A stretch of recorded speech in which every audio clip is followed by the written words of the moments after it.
Sunday is expected to be the busiest travel day of the season. Nearly 3 million people will fly home.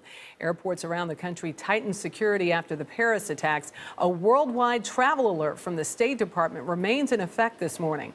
CBS News travel editor Peter Greenberg is with us. Good morning, Peter. Good morning, Michelle. I know people who had to travel, had to get home. But I tell you, they were on pins and needles about this. What can people expect come Sunday? Well, actually, the good news was on Wednesday, which is traditionally the busiest travel day of the year 2 days ago, it wasn't that bad because a lot of people got smart and got out of town earlier. However, as you said, Sunday's the bad day. So if you can fly home today or tomorrow, you can own the plane.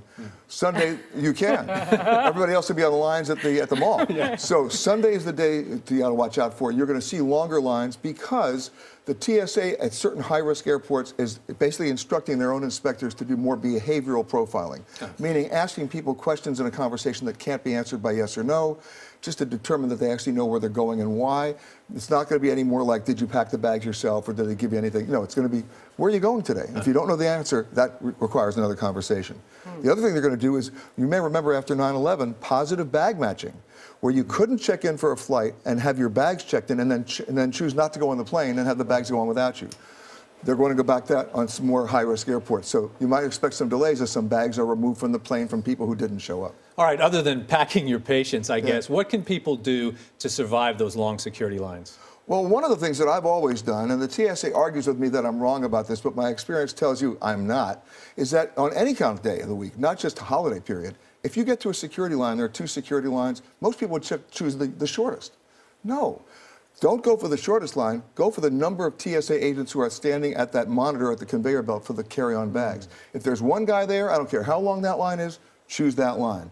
If there are two guys there, that means they're training one of them, and every single bag's going to be stopped for like 3 minutes, and that line will just not move. Let's talk about airfare. Has what happened in Paris and other places impacted the airfare here in the U.S.? In the U.S., no.